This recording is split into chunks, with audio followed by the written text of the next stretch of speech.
Okay, so I usually say 16, that's it, but I'm working on about 17 and a half today. But you struggle in the beginning, so that you don't have to stay chained to anything the rest of your life.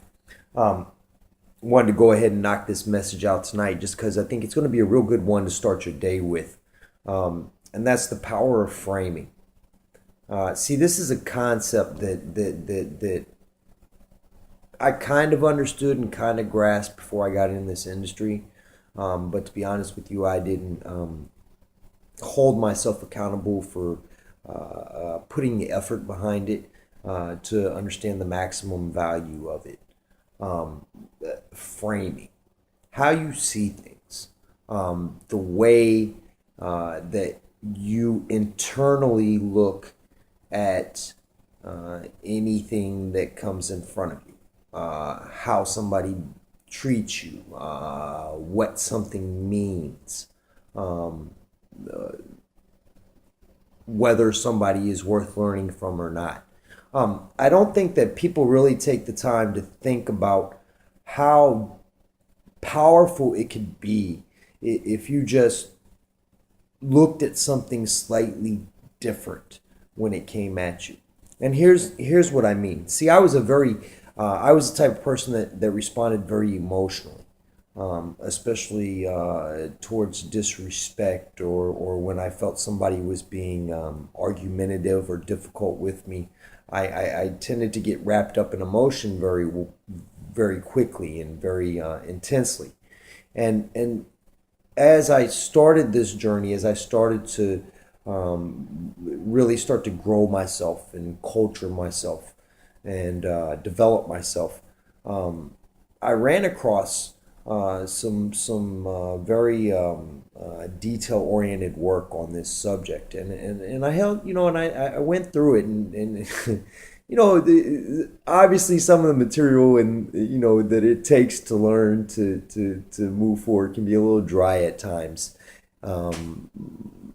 But see, that's why it's good to maybe at times to push yourself through things, and because you can pick up things that little pieces of knowledge and information that otherwise you'll miss.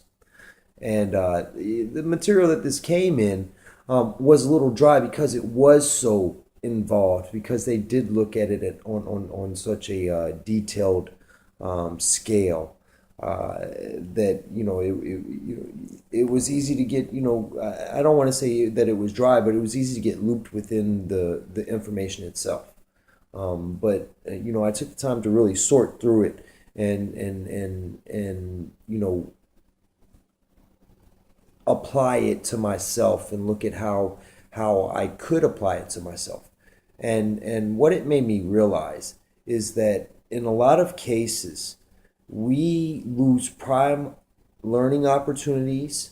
We lose prime leveraging opportunities in conversations with others, or in circumstances and situations themselves, because of the fashion in which we frame it. Um, for instance, I am huge with road rage. I can't stand moronic drivers, and unfortunately, the world is filled with them.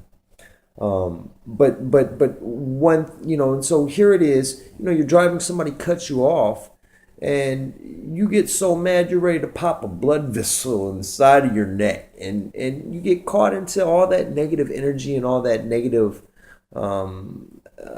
emotion. Whereas if you just reframed the individual that cut you off as either one, they're just so idiotic they can't help it, or two, maybe it's a life or death emergency. And yeah, sometimes you'll have to convince yourself a little bit of the framing, but the energy that it saves you from getting drawn into a negative aspect is powerful.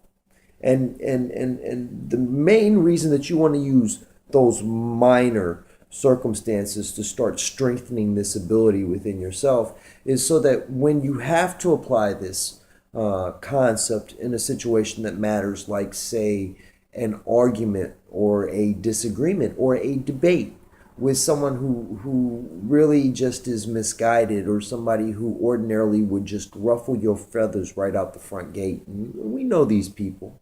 But in most cases, if you're able to keep yourself calm, if you're able to really just give them enough rope to hang themselves and just have the patience to keep, guiding which way the rope goes, it could actually turn into a heck of a boon for you.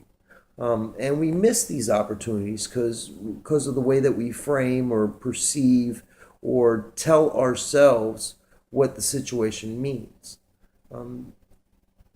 If we just redirect what emotional attachments we place on what someone says, or an event, or any type of stimulus, and really just accept it as an opportunity for a learning experience, or a strengthening experience, or a motivational experience. Because I'm telling you, nothing motivates, nothing moves you, nothing grows you like pain. And people get caught in the pain instead of just really reframing it and understand this is growth. Cherish the growth, because that's what separates the winners from the losers. Who grows the most? And growth, effective growth, real change, real development doesn't occur without pain. But if you're not framing it in that fashion, if you're framing it in this hurts and that's all you focus on, you're going to miss it. And you miss too much of it, and you're going to miss any opportunity you have. Here's your day. It's an opportunity to frame your day. We run across 1,000 idiots every day. Start looking at them differently. Don't let them steal your joy. Don't let them interrupt what your focus is. Take them for what they're worth. Learn the lesson that they're meant to bring you. Understand, here's the thing. Misery loves company. You know what I mean? Because it can't attract it on its own. So it has to cause it. Don't be one of those people. Stay positive. Stay open. As always, it's a pleasure. I'm sure we'll talk later. Come see what we're doing over at 8figurefellows.org. Talk to you later.